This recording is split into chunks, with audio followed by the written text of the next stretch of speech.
Thank you for joining us. Please welcome the panel to the stage. All right, good afternoon, everyone.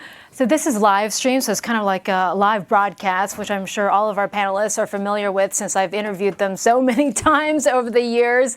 And it's good to see everybody in LA. Good to see you guys. Thank you so much for making it here. And I hope you've had a fantastic Milken morning so far. Ken Griffin, David Beckham, Elon Musk later on this afternoon at 5 p.m., so that should be exciting.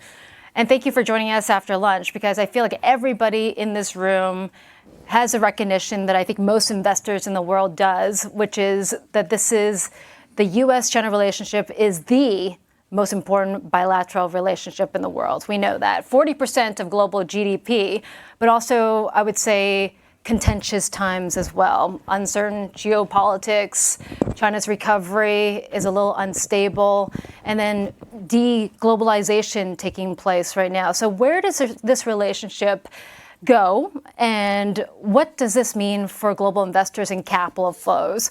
Now, I am so excited by the panelists I have on today, because I can tell you that throughout all my years of interviewing them on CNBC, Bloomberg, and Fox, they are some of the architects of the modern Chinese financial system. So they are absolutely the authorities on this topic. And I'll start with the man right now on my left, and that's Dr. Ben Shanglin, who is the former JP Morgan CEO in China and board director at CICC, which we know is one of the largest sovereign wealth funds in the world with almost $1 trillion. And then next to him, another man that I don't need to introduce, because I feel like when I go to Hong Kong, everybody knows him. Goodwin Gao manages about $35 billion in private equity, most of that in real estate. And I think he holds some of the most famous buildings and some of the prettiest ones in Hong Kong. Good to see you, Goodwin. And then the man in the middle is one of the architects of the modern Chinese financial system. I've been talking to Fred Hu for years and just asking him about how China has developed so far, and a man that is a former Goldman Sachs chairman in China, now overseeing close to $20 billion at his own private equity fund at Primavera. So we're very lucky to have you today with us, Fred. Thank you, sir. And then right next to him, again, another fantastic and really successful private equity investor, Wei Jinshan, founder of PAG. $55 billion in assets under management, but who's counting a few billion here or there, right, Wei Jian? And then finally, the female representation on the panel. I'm so happy to see her, a woman that invests in deep tech, biotech. Lu Jin, it's great to see you at Fusion Fund. So we're going to start really broadly and discuss where we're going in this U.S.-China relationship, and then we'll drill down into specifics. But given what's happening with deglobalization right now, an uncertain path for the Federal Reserve, I'll just start with Fred in the middle. How about that? Where do you see this relationship? Well, first, thank you, Susan, and great to see everyone here, my friends and people I respect. I just started with the question of this panel discussion. When it comes to China, it should be optimism or should be caution. I would like to take a blended position. So my position on China right now, in terms of overall macroeconomic outlook and investment prospects, is kind of cautious optimistic. Okay, cautiously optimistic. What makes you cautiously optimistic, though? So right now the mood has been very negative, right? Bearish, for quite some time, and granted there are plenty of uncertainties and multiple challenges China's facing right now. Day in day out. I'm sure your program and all the headlines: property sector, slump, deflation, unemployment. Obviously geopolitics, right? So almost everything that could have gone wrong has been going wrong. Okay. Yes. So China has faced a lot of challenges for sure, but I believe that amid all this kind of doom and gloom, some of the fundamental strengths of Chinese economy, some of the favorable structural trends that still very much intact, have been underappreciated or even completely forgotten, thrown out the window. Therefore, it's easy to have a very, very negative case about China, but I think that's extreme and excessive. So that's why cautious. I think the question is on U.S.-China relationship. Yes, but we can talk more. That's something that I'm neither optimistic nor cautious. I'm very bearish. Bearish. Yeah, I think the relationship has been very toxic and has been really bad, just from bad to worse for the last couple of years. Starting with Trump, but actually Biden administration has been doubling down. Okay, on trade war. President Trump launched it in 2017, 2018. All the tariffs he has imposed are still there. Correct. Okay? So Biden hasn't taken a single tariff out, despite the inflation pressure here in the U.S. But in addition, Biden administration has imposed sweeping restrictions on technology and additional trade, investment curbs. Now almost 1,000 companies of China have been put on the entity list, right? So I think things are very, very bad, and the elections are coming. I think sadly, U.S. is such a great country, but right now it's so polarized, so divided. Sadly, there's only one thing. It seems there's unanimity, like across aisle, across bipartisan consensus that China is the enemy, China is the threat, right? I have known someone working in autonomous driving sector, and they are actually been lobbying Congress to, kind of highway transportation rules, and with the sustained lobby communication outreach, nothing happens.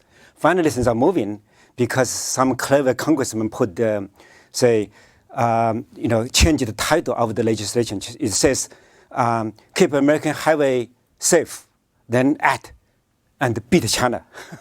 Yes. Add that one, then actually the bill get passage of the Congress. So there is a hawkish China. So even highway safety, on freeway here in California or maybe 95, has something to do with China, right? So let's just say how things are just crazy. But anyway, so I don't see near-term catalyst. What I see, the meeting between President Biden and President Xi in San Francisco last November has managed to put a floor underneath the relationship. So it's no longer just a downward free fall. Okay. So there's a floor, but I just don't see any catalyst for improvement anytime soon.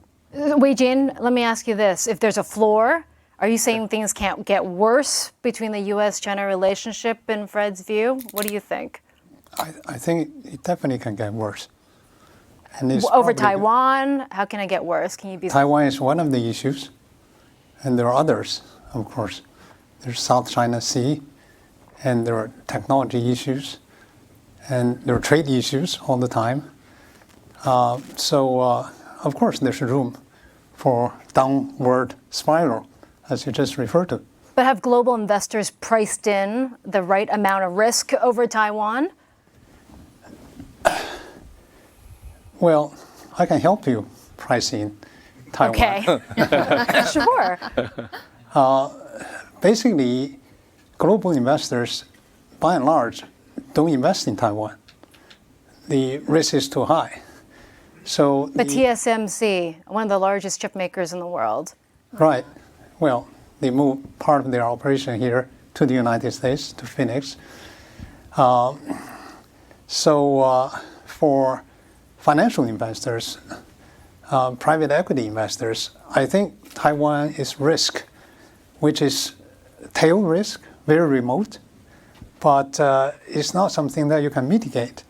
Let's say if there's conflict over Taiwan Strait between China and the United States, what's going to happen? You can imagine what's going to happen. What's going to happen to the Chinese economy? Well, it's going to hurt the Chinese economy like hell. And it's going to hurt American economy like hell. Say, if the United States imposes sanctions on China, then let's say the United States would bar imports of Chinese products to the country or to Western countries. Now, this round of inflation started in 2021, as you remember, because of a few bottlenecks in the imports of Chinese goods in LA ports, right here in LA. And imagine if you ban the imports of Chinese products, $500 billion into the United States, what's going to happen to inflation? Inflation is going to go through the roof. If you freeze Chinese assets, China is arguably either the largest or second largest creditor of the United States government. Then what's going to happen to interest rates? That's going to go through the roof. So you have high inflation rate, high interest rates. What's going to happen to the economy? Of course, we are heading into a recession. So both China and America will suffer catastrophe on the economic front if there's a conflict over Taiwan. But both are very big countries, very large internal market. Yeah. So in the global conflict, economies with very large internal market will do much better than those economies which depend so heavily on international trade like Taiwan. Right. So Taiwan is a risk that you cannot mitigate. So put a number to it, I have to ask. Sorry, please forgive me. But what do you think the risk is of a global battle over Taiwan? Somebody, actually the former head of McKinsey, told me that according to a Treasury official he spoke with, the global economy would be down by 20% if that happens. I don't believe it, but I think that 10% is certainly within reason. So 10% probability, is that what you're saying? Just quickly? No. No, GDP. I would like you to put a probability, though, to the risk. Well, towards the end of last year, I had a conversation with Kevin Rudd, who I just saw just now outside of this room. And I asked him this very question. At the time, I put the probability at 10% in the wake of Nancy Pelosi's visit to Taiwan. And now? Because the trigger was very much and is very much in the hands of the United States. He put the probability at 20%, which shocked me, twice as high as mine. I think now it's probably less than 1%. Wow, okay. I kind of venture I was put even below 1%. You would put below 1%. But this is just a bit herring. This really since the Russian invasion of Ukraine, then everyone got agitated. Wow, that's what Putin did to Ukraine. That's going to Xi Jinping going to do to Taiwan. Oh. It's total confusion of the two cases. Technically since 1949, both sides of mainland China and Taiwan could have gone to war any moment. Right. But it's been more than 70 plus years. Yeah. Of the last 40 years in particular, Taiwan Strait has been notable for its peace, tranquility, and stability. Okay, so recent years, yes, because of the change dynamics, both on the mainland and in Taiwan. Okay. Okay. Well, so that has gotten a little higher, and also China-U.S. relationship has deteriorated, getting a little bit higher. Oh, a good win. But the war is not really happening. You invest globally. Let's get you involved. Well, one comment on this, right? Think about it in a scenario of a war game. If there were to actually have a physical war, China has covered the entire strait with land to sea missile from the China side, Fujian province, the entire border. Right, so any ships of U.S. entering that strait will be covered from land to sea missile alone, with unmanned. Right, so then that means U.S. have to take out the land to sea missile sites on China's side for the ships to go in. So U.S. have to declare war on China first. It just, even from a war game point of view, if you talk to many of the generals on both sides, U.S. and China, they will all say that scenario doesn't play out to have a real actual war conflict. Okay, but $35 billion that you allocate, I mean, how does that play into your investment thoughts? I think it's interesting, right? We have many LPs, many international investors in China keep saying China is uninvestable. But when you say the second largest economy is uninvestable, it's actually going to make for a pretty interesting, counterintuitive, right, contrarian bet. And when you look at that, right, in fact, some of the largest investors in U.S. and on Canada, the word is when China attacks Taiwan, U.S. will weaponize the U.S. dollar, just like they did with Russia.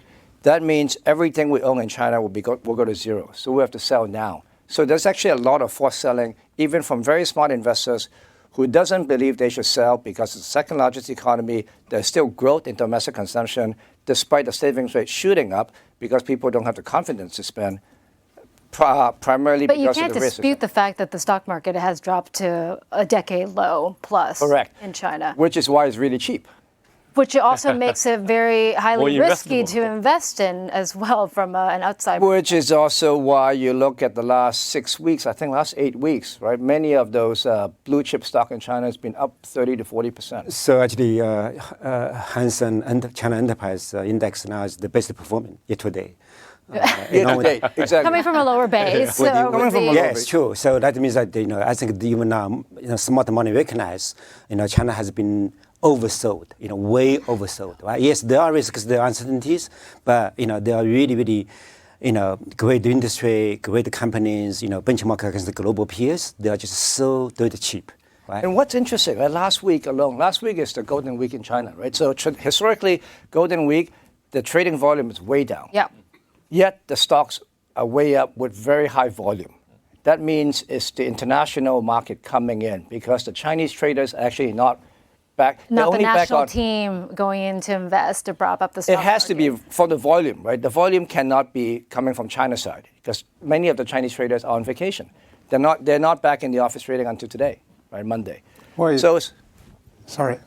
If you look at the Hang Seng China Index or Chinese Enterprises Index, last year it dropped 14%. So far this year, it has gone up 14%. So basically raising whatever losses that you made last year. Yeah. So Ben, what do you think? Given that you actually live in China, and so it must have taken you Yeah. a lot of visas to get over here. But what do you think about what's happening internally? Well, first of all, I got actually a 10-year U.S. visa. Yes. Excellent. Which makes things a lot easier, okay, especially in today's world. Indeed, I'm from Shanghai, from Zhejiang area. I'm right now literally actually living in the mainland China. They're living in Hong Kong or in the U.S., okay. In terms of optimism, I am actually pretty optimistic. First of all of us here, we all were educated in the United States. For various reasons, okay, China has a lot of respect for the United States. We look to the United States as our benchmark, as our role model in many ways. Back in 1990s, for example, China was trying to modernize our financial system, our economic system. We look to the United States. For example, even the Federal Reserve System, we were trying to copy, even though it didn't work well to the Chinese context, so we had to retract it, okay? So to that extent, that explains why China has a great level of respect for the United States. I think what we are seeing right now is a typical economist, Professor Michael Spence is right? The prisoner's dilemma. Because we don't trust each other right now. If we just respect each other a little bit more, in a sense that U.S. has a legitimate concern about certain things, and the U.S. has certain, and China has certain legitimate concerns about our own, security, our own, self-sufficiency in many ways, okay? And then I think it will be easier for us to work together. So climate tech is something that we're working together, and I'm sure in a lot of infrastructure, public health issues are the things that we can start with as well. Build up the momentum, build up the, the trust, which is so much missing. In terms of the overall economic outlook, I'm optimistic for China. China is going through a very painful transformation period. It's easy for everybody. It was so easy for everybody to make some money. It was just easy. Everybody just went for the beta. No alpha is required. You can make a lot of money. But today, things are getting a little bit tough. It's getting tough. It doesn't mean it's tougher than the rest of the world. I have visited 10, I made like 10 visits last year to many parts of the world, including the United States, including Europe, including Africa, Middle East, Asia. Frankly speaking, I see a lot of countries have their own advantages, but I don't think there's any country who is necessarily better than what China is going through right now, okay? There's no second China in terms of overall domestic market, If you look at the labor participation push back on that because you're looking at a debt to GDP of over 200 and almost 250% there in China. Your property sector has collapsed, which represents 30% of GDP. Your consumer is not consuming. No. You have 20% unemployment amongst the youth. I mean, those are some serious demographic concerns. It is. The demographic concern, for example, okay, China is going through this. For the first time last year, right, that our population was kind of decreasing. But if you look at additional sources, like women participation in the labor force, is among the highest in the world. Okay? Yes. And Chinese women are really good. Look at Lu Zhang. Okay? Look at you. Okay? They are really good. Secondly, you don't look at China just at the domestic market. China is not just a market for the global companies. China is a source of innovation for the rest of the world as well. You don't look at China just as a market for 1.4 billion people. Today's China has a lot more offer to the rest of the world. Okay? So the centers for innovations and entrepreneurship in China. So that's why there are a lot of global Chinese companies.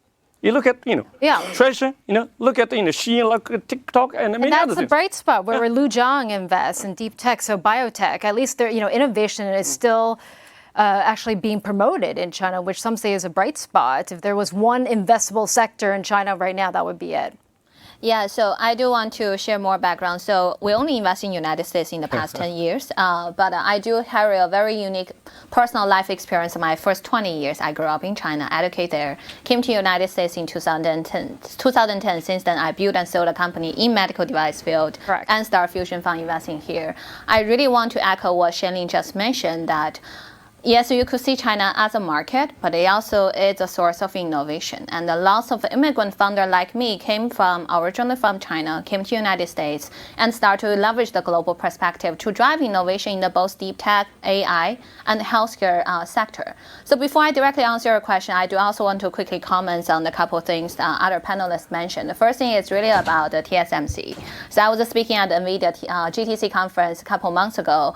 People are championing for NVIDIA, as kind of the king of the AI ecosystem, but who owns the biggest foundry is TSMC. And there's a operation going on in the United States, even in Japan for the new foundry, but it won't be complete until 2026. So before that, TSMC is the go-to place for us in order to support even companies like NVIDIA to continue to be the superpower of the AI. And AI is evolving so fast right now. We have such a low inventory. We don't have enough GPU supply. So that really requires lots of collaboration on both sides. Another thing I really want to echo is I forgot which panelist mentioned about APEC. I think Fred mentioned. I was there last year in November. I was in this reception for the president and the vice president, hosted by the governor. That was right after governor's trip to China. And it's a small 30 people reception. I'm probably one of the few Asian or Chinese American there. So lots of discussion was quite positive. I think on the political side, yes, there's a political attention, but on the private sector, we both have our own problem, and how to really solve it together, make it more economic efficiently is important. For example, I recently been always giving panel and speaking about AI. Of course, it's a hot topic. Silicon Valley is very good at making AI better and faster, but we also need to make AI cheaper. Only AI is cheaper, then we could have large-scale deployment. That's when we could leverage some global talent and global ecosystem to make AI better, faster, and cheaper. So that's another thing I really wanted to, including the sector you mentioned, like AI for industry automation, AI for healthcare. Why we're having so much innovation in deep tech sector right now? Because US have to think about a more cost-efficient way to move back out of manufacturing domestically and how to leverage the AI automation to make it happen. So AI technology itself has to be cheaper. Yeah, but we do live in this era, and I'm open to the panelists and your thoughts, but we're in this era of deglobalization. That's a bilateral relationship where we can make things cheaper in China. That's a reason why inflation here is still not under control. And we've seen it actually increase for the last few years because of that, the closed borders and the closed border systems that we're in. So what about this? What I'm trying to ask is deglobalization here? What does that mean for de-dollarization, given that you're seeing a lot of Chinese buying gold right now? Crypto is back in vogue. So I'm just wondering, where does the financial system, where does it head towards with this the separation of relationships? I mean, obviously one of the big U.S. has been one of the main reasons U.S. dollar is so strong. It's the most powerful weapon in the world. It's because no inflation for the last 25, 30 years, right? China has been exporting deflation to U.S. forever, allowing U.S. to print money at will to get itself out of trouble every single time without having to worry about inflation, right? So this bifurcation is lose-lose. But obviously there are benefits to that also, right? You mentioned where are the opportunities despite this conflict. You look at it, that means the China plus one is going to likely to be a trend for the next 10 to 20 years. If that's the case, who is going to replace China? It's most likely going to be countries that are welcoming Chinese factories, bringing the innovation, putting the factories in those places, taking advantage of the cheap labor, and no tariff, at least not the penalizing tariff, shipping back to U.S. India has the most people, but India is not allowing Chinese factories to open there. Mexico has open arms. Yeah. Vietnam is open arms. So those are some of the interesting places, right? You can actually own warehouses, own industrial parks there. And those are the Chinese factories. If you're Apple, if you're Walmart, if you are all these buyers, you're going to buy from the same suppliers with the same standard, supplying you for the last 20 years, just with the factory in Mexico or Vietnam or elsewhere. Okay, so I assume you're talking about Foxconn and Apple, and that some of that production moving to India. And I would also say that, I think less India, because India is very anti-China, very anti-Chinese, right? So they don't want Chinese factories to open in India. Right? But of course, from Indian perspective, they think China is anti-India as well. Okay? But let me just say, I actually have a slightly different view about deglobalization. I think we are talking about reglobalization. We're saying that globalization is taking different shape. If you look at over the last, say, 3 years, from Africa to East Asia, for example, RCEP, Regional Comprehensive Economic Partnership, these are all, initiatives for regional globalization. Similarly, when, Goodwin was talking about the Chinese companies going abroad, going to Indonesia, Thailand, Mexico, it's globalization. It's a globalization in a different way. When we were talking about globalization from a U.S. perspective, you always say, well, if Apple goes to China, it's globalization. Apple is scaling back, it's less global. But there are other Chinese companies, there are other global South companies. That's more regionalization than someone say globalization. Well, that's where I think the United States has something we need to change the perception. 2008, everybody was talking about the global financial crisis, GFC. But this is not a global financial crisis. It's a financial crisis for the United States, for Europe, for the rest of Asia. It was not. I'm sorry to say that, okay? But it's true, okay? So I think we need to be careful about what is global. If you look at the global population, 85% of the global population live in the global South. Only because, we speak English, we talk louder, okay? That's it, okay? But we need to be more careful. That's why what you are seeing in the United States, like across the campus, you have, the protests. Yes.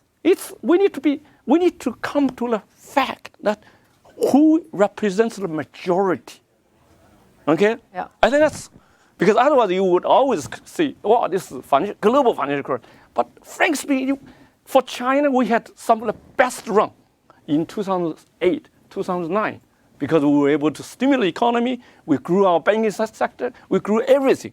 We probably built up too many factories as well.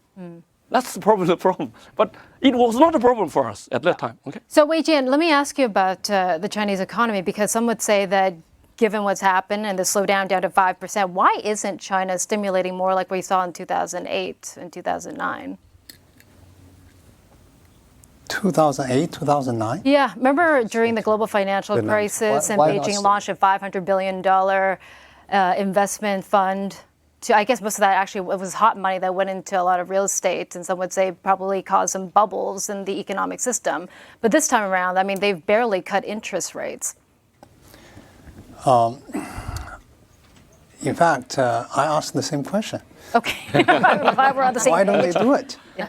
Because China is totally unique in that it has more policy space than any other major economy in the world. Let's look at the monetary policy. In this country, there's no room for loosening monetary policy at all, given where the inflation rate is, right? So the Fed can only stick to a policy of higher for longer. There's no room to loosen. And there's probably only room for tightening. So you don't think they're going to cut interest rates this year? Is that what you're saying? Just 1 second. But if you look at China, there's no inflation. Interest rate remains at about 4%. And therefore, there is room for loosening in China on the monetary side. And if you look at the reserve ratio that the banks keep their deposits with the central bank, for this country, it's 0%. For EU, it's 1%. For Japan, it's 0.8%. For China, it's 7% on average. So if they want to create some liquidity on the monetary side, they can just cut the reserve ratio very easily. On the physical side, you refer to their debt.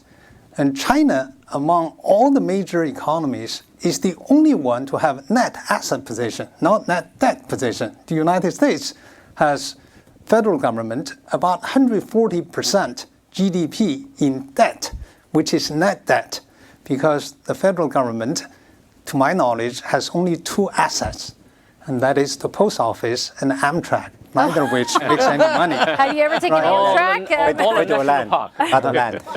Not much federal land either, a lot of private land. And in China, however, the state-owned assets represents about 150% of GDP, whereas net asset, I'm talking about equity, whereas all government debts, including local platforms, account for about 110% GDP. So on the physical side, they have plenty of room to expand. Why they don't do it? I think they're overly prudent. They're overly conservative, and I think that's a mistake. Yeah. I agree 100%. I think there's a vast scope for China to take much more potent, decisive, aggressive actions on both monetary and the physical front. But so far, the policy has been very stingy, very cautious, very tentative. Okay, so I agree with Zhang on that. But I would have, in fact, China have even better form of stimulus, which doesn't cost money, whether it's from taxpayers like fiscal stimulus or even monetary, which has long-term consequences. Okay, is really through regulatory reform to boost private sector confidence, entrepreneurial confidence. So then, as deregulation, as a private investor, deregulation. where do you find the that's opportunities? The cheapest form then? of stimulus. If China does that, I think entrepreneurs are going to invest. Going to start new startups, and the consumers are going to spend. Okay, that's what I really hope the government will. So I'm encouraged. Before the pandemic, before the reopening of the pandemic, I wasn't sure the leadership was really focused on the economy at all. It seems like they were going back to the old days of China, obsessed with politics, with the power consolidation. And the pragmatism, which has been hallmark of Chinese policy since 1978, has been thrown out the window. But I think last year or so, I feel like it's come back. Okay, the messaging, the pronouncements, the really focus on the economy. To do that, is really to lift the confidence. And the best way, the cheapest form, most effective form of stimulus is just really deregulation and the reform. Okay, so but where are you putting your money then, if that's the case? Well, we just committed. Bullish and optimistic. We just committed to invest $83 billion in one single company in China to acquire 60% of it, together with some of our limited partners, that is investors, Middle Eastern investors, who together would put in more than $2 billion. So that's a big investment amount. And what's the company? The company is called Wanda Commercial Management. Is the largest manager of shopping malls in the world. In this country, the largest is Simon Property Management. Right. But this company is twice as large in terms of the square footage being managed. We manage about 500, or more precisely, 497 malls, shopping malls throughout the country, making us the largest in the world. Our profit last year was more than $1 billion. We're in buyout business. Yep. In buyout business in China today, by the way, it's a buyer's market. Yes, that's right. Yeah. Whereas 90% of the capital going into China is in growth and venture, which has been hobbled in the past few years. And that's why for buyout is a buyer's market, whereas for the other side, representing 19% of the capital, their life is not as good. Yeah. Well, And Sean, on something like that, right? Despite the much higher growth rate of the prospect of the company, you're buying it and it's trading at much lower PE multiple compared to the U.S. peers. Oh. Right? It's actually flipped. No comparison. But I mean, that's what you see in buyer's market. We bought a cinema chain with 150 cinemas across the country, with rental being flexible, tied to the revenue. It's not a fixed cost. We pay 5 times EBITDA. For those of you who are not financially attuned, 5 times EBITDA is really cheap. In good days, 10 times EBITDA, you wouldn't be able to buy a company like that. We buy 100% of the company for 5 times EBITDA. We will get our money back within 3 years just through dividends. Wow. That's the idea. And Goodwin, what about the real estate sector, given the property collapse? Is there Well, opportunity? obviously, we all ask, why does the central policy not seem to care about stimulating, at least creating a floor, right? Because ultimately, you think about it, the total country housing value roughly it's somewhere between 250 to 350 trillion RMB. That's about 60% of household wealth or household balance sheet is actually in real estate. And then 23% correction, you call it, that's about 60 to 7 trillion RMB wiped out, right? That's about 10 trillion US dollars, about 13 years of GDP growth, all of that, right? So that's why people are not spending. So you see this year, the Golden Week, domestic consumption went up by single-digit percentage, but number of trips that people took went up by 30% plus, right? So per trip spending is way lower. 14% of people's income went into savings, one of the highest in the last 10 years. So people are not confident in spending. Despite that, you're seeing KFC, you're seeing KFC that Fred owns, McDonald's. I sell Fred chickens, owns but Yum, yes, Yum China. Yum, right? Those numbers are way ahead of budget. So people are spending. They're changing their spending habit. They're still spending, right? So the government doesn't want to stimulate the real estate sector because it took them so much work to rein it in. They feel the developers were making too much profit in a non-productive industry. That's not producing innovation, not producing goods, not manufacturing in a positive manner, right? They're shifting, they're reallocating and shifting and pushing, and they're telling all of us that they mean business, that we have to rethink, not to make the quick money, but how to find companies upstream, right? Fred was talking about innovation. I heard the story of BYD, where they can't get the robots to make the cars, so they decided to make their own robots, and now they become one of the leaders in the robotics and making cars. And then they went upstream and say they can't get the software to run the robots, so they developed their own company. So now they have the ecosystem. So these Chinese companies, especially on manufacturing, upstream and downstream, they are very innovative. And you're going to see some of these companies are now actively being courted by GCC to open factories, to open R&D center, to open innovation center there. So there'll be parts of the world that actually want to embrace China and want that technology from China. Okay. Yeah. And Before a quick, yes. forget, I would like to make a correction. Okay. Just now I said $83 billion. I meant to say $8.3 billion. I was thinking, wow, your phone is digit. moving. Well, I got 83 billion RMB, right? That's right. But just quickly, Goodwin, where's the 8.3. floor for property? You just have to ask because we're down another 9% the first 3 months of this year. So It seemed to finally be moving, to be honest, right? So you see, especially Tier 1 city, you see all of a sudden Shanghai, Beijing, the luxury end correction was a lot smaller than I expected. So some of these projects on the bund, luxury end, all of a sudden it's moving. Hong Kong, this surprised me actually. I didn't think there's a floor in Hong Kong yet. All of a sudden, last 6 to 8 weeks, projects are moving 200, 300, 400 units in a weekend. Wow. On not cheap by U.S. standard, but cheap for Hong Kong standard. These are $2,000 to $3,000 per square foot. That would have gone for $3,000 to $5,000 a square foot, right? Yeah. But they are moving in volume. So people seem to be saying there's real demand there. At least in Tier 1 city, at least in Hong Kong, there's no supply-demand imbalance. okay. In So we've those hit a cases, floor. the floor seems to have been reached Okay. based on people coming back to the market. And obviously, interest rates are dropping and continuing to drop. Where? Other than Hong Kong. China. Okay. China interest rate is actually dropping.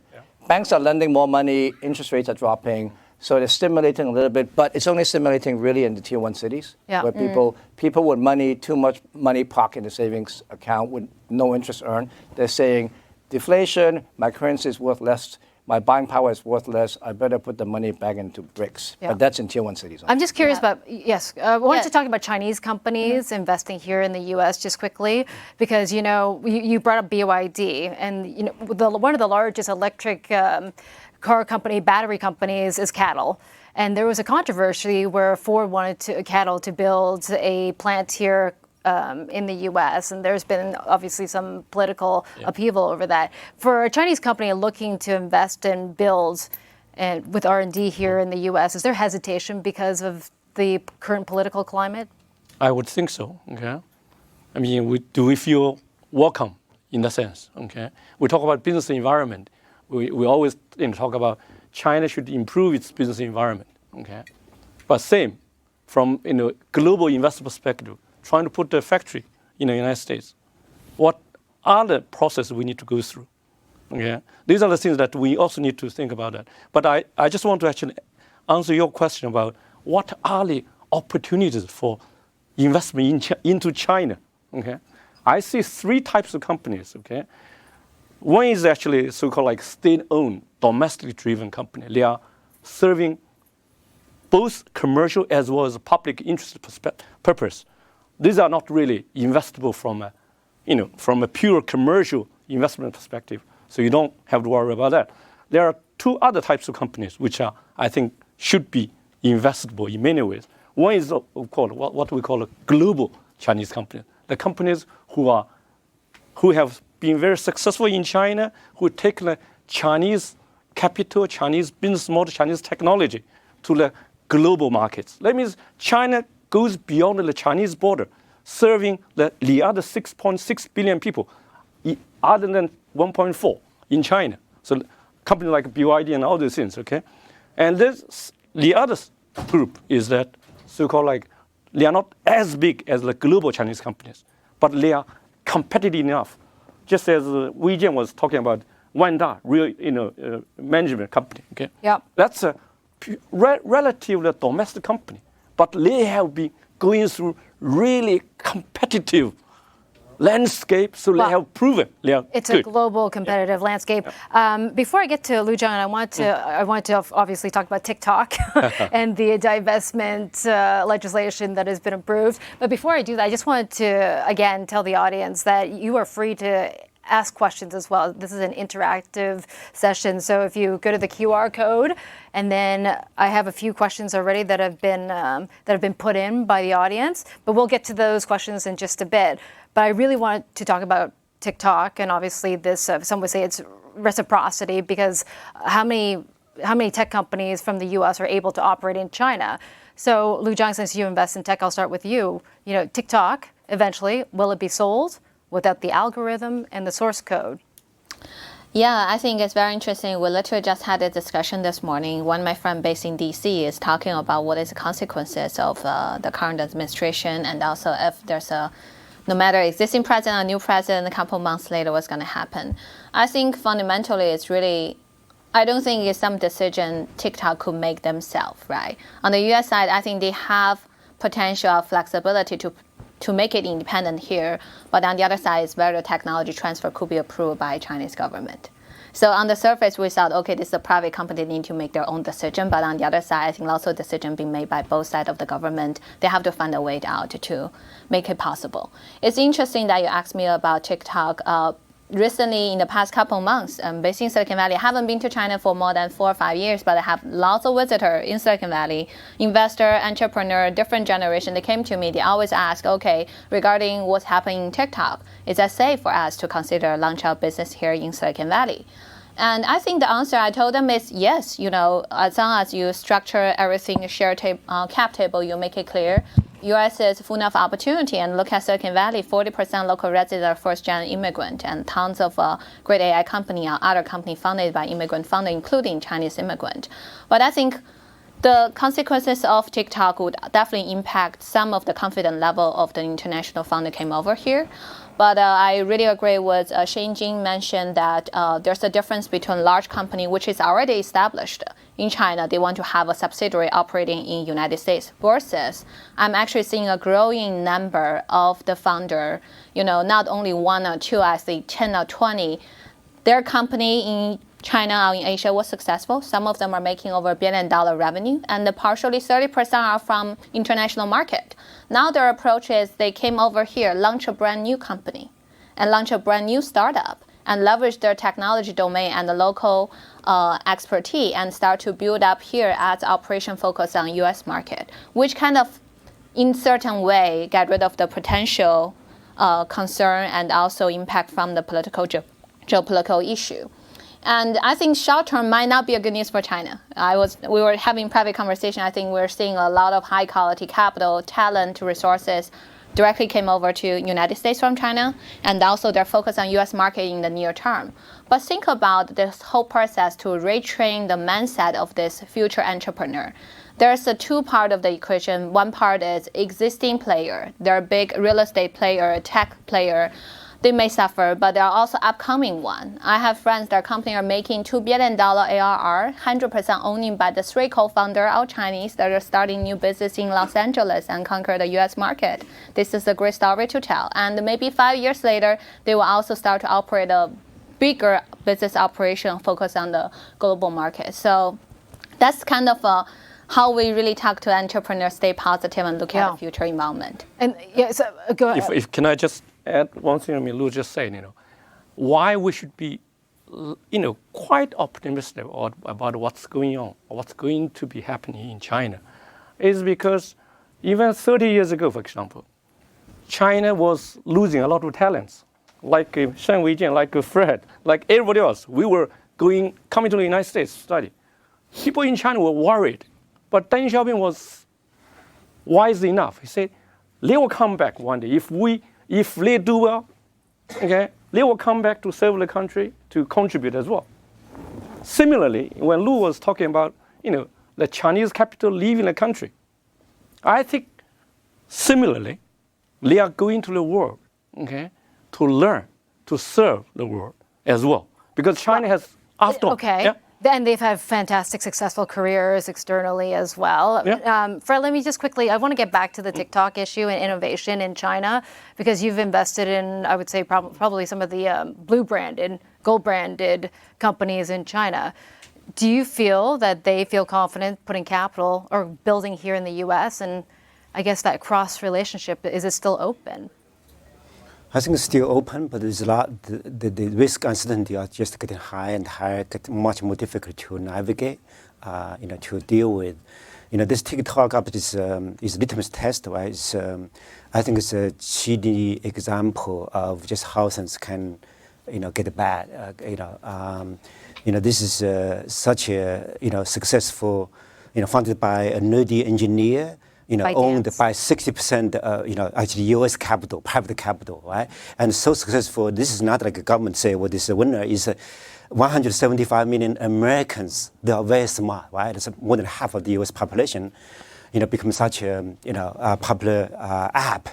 But the politicians, in the name of national security, to ban it or force sale, which I think is really unmitigated. Damage to the credit of American, free market entrepreneurial capitalism, right? Of course, the cynical say, well, that's what the Chinese were doing. We will talk about this, the, free market democracy versus authoritarian, model, right? What the U.S. is doing right now, I think is even worse form of, politically driven, top-down. Damage to private sector, right? So do you think ByteDance will sell TikTok?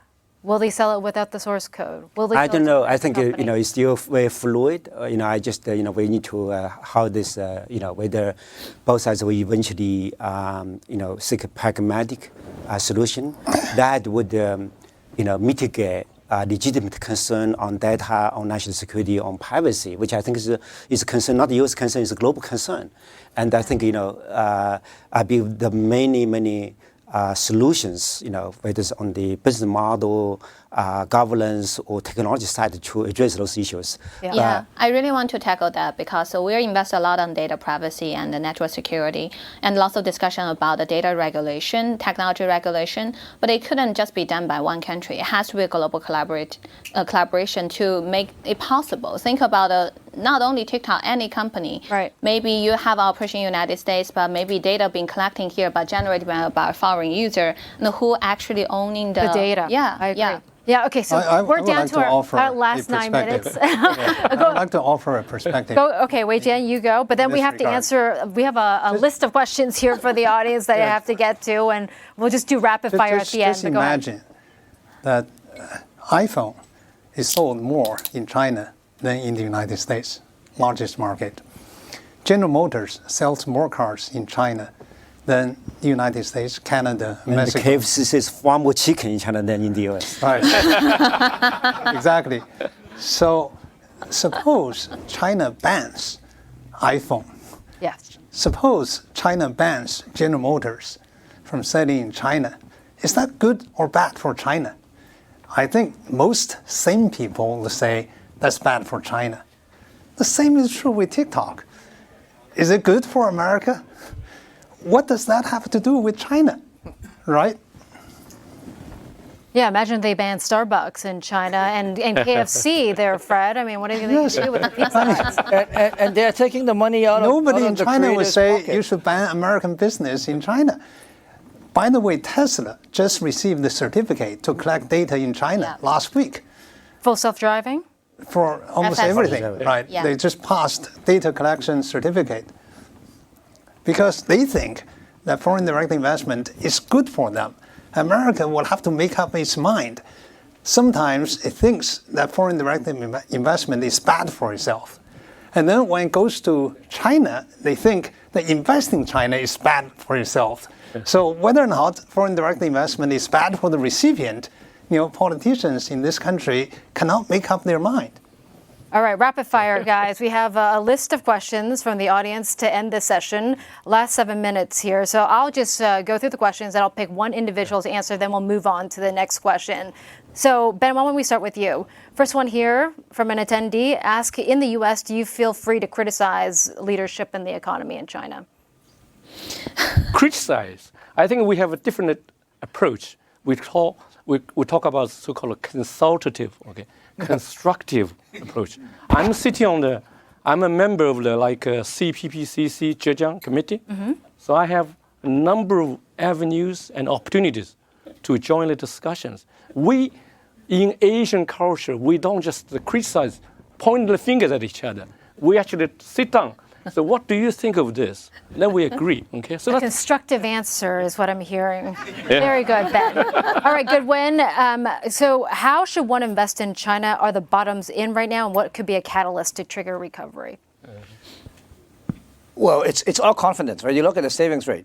About deposit rate in China is all-time high. So it's just how do you unlock that? So everyone just needs to know what the floor is. If they feel it's truly the floor, they're going to start investing. If they start investing, and they're worried about the currency being devaluated or deflationary pressure, they're going to go back into property. That's historically where they park their savings. Yeah, it's still 30% of the GDP, right, in China? It still is, and then it seemed to be getting to a healthier level. You look at median income affordability ratio; it's coming back in line, especially relative to the very high savings. Fred, if you could give advice to President Biden or Trump, depending on who is elected in November, and their relationships with President Xi, what would you advise them to do to give investors confidence to invest in China once again?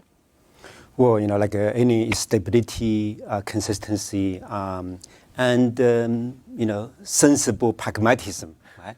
Not like hyperbolic, xenophobic, say everything. There's a national security angle because a lot of legitimate civilian technology or goods and services has nothing to do with national security, right? So don't generalize, national security. And number one, number two, don't view competition as a zero-sum game. right?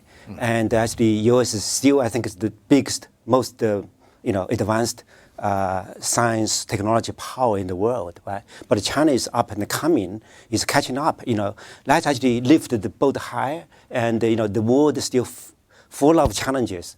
If we can unleash the creative power by American scientists, engineers, entrepreneurs, and the Chinese ones in science and technology and in entrepreneurship, I think the world is a much better place. Okay. Wei Jian, one wants to ask, how should one invest in China today and the sectors that you are putting money in? With me. Yeah. The best. With you. With him. Which sectors, though, are you deploying your cash? We are in buyout business. As I said, 90% of the capital goes into growth and venture, 10% into buyouts. In a country like China, you would like to buy control of the business. So when it comes to exits, you can always sell the business through a trade sale. And that gives you the maximum flexibility. And besides, with control, you can fix things. And you can exit at any time. So that's the way to go. I think for a country like China and India, buyout is the only way to go. But you were talking about Wanda and real estate. Is that? We will own. As I said, we have committed to invest $8.2 billion for 60% of the company. We control the business. So that's a buyout. Yes. But I'm talking about in terms of actual sectors that you're investing in. Can you be specific or? We know what sectors not to invest in. Okay. And we invest in sectors which cater to private consumption. Interesting. Business leaders which cater to private consumption. That's it. Interesting. Okay. So Lu Zhang, also, is China's AI industry still investable for foreign investors in your? Well, if you look at No, you're happy to if you like. Either or. If you look at the data coming from the New York Times, the venerated New York Times, they will tell you that in this country, 50% of the top AI talents were trained in China, 17% in the United States. Of all the top AI talents employed in the industry today, 38% came from China, trained by Chinese universities. 37% came from the United States.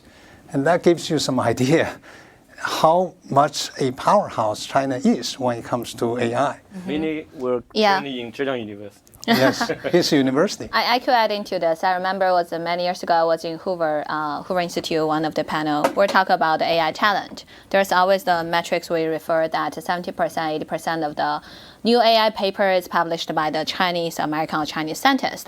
But another ratio is more than 80% of that group of Chinese talent is actually based in the United States right now. So I think in short term, the talent from China is benefiting the AI ecosystem in Silicon Valley. But because their life experience as a first-gen immigrant, they also naturally have a global perspective. When they're looking at the solution, is it only serving US market or is serving the global needs? And another thing is look at US and China in terms of AI industry for now. I think there's more independence in the short term. So there will be AI company doing great, language model, application, infrastructure in US, and also there will be good one in China. They're serving different type of use cases. Why I said so? Because the industry needs are different. China is big in consumer. US right now, the main focus for AI innovation is enterprise, is right. B2B. So that's the two different needs and require different type of application and product design. That's the reason I think China will have their own opportunity, but also in the short term, of course, Silicon Valley US is leading the innovation for AI. And but another thing I really want to highlight, I'm a big believer and also big conviction on open source community. I know there are lots of discussion about open source community in US. Should we open source the model? Are we benefiting our competitor in China? But if you look at the top language model in open source right now, in the top 5 ranking by Stanford. Llama. No. Open source. OpenAI is not open. Like Llama 3 is an open source model. The top 5, two of them are from Asia, and one of them from mainland China, another one from Hong Kong. So I think when we collaborate together, the AI technology would evolve faster. That's the fundamental infrastructure side. But on the application side, each country have their own unique application use case, would benefit them, their own local ecosystem. Okay, so it sounds like what I'm taking away from this panel, and correct me if I'm wrong, last words here, is that things will only get better from here. Is that correct, Fred? Optimism? Cautious optimism. Cautious. Cautious? Cautious, Optimism? optimistic. All right. Well, thank you so much, everybody, for joining us today. And thank you to our wonderful panelists for sharing their thoughts.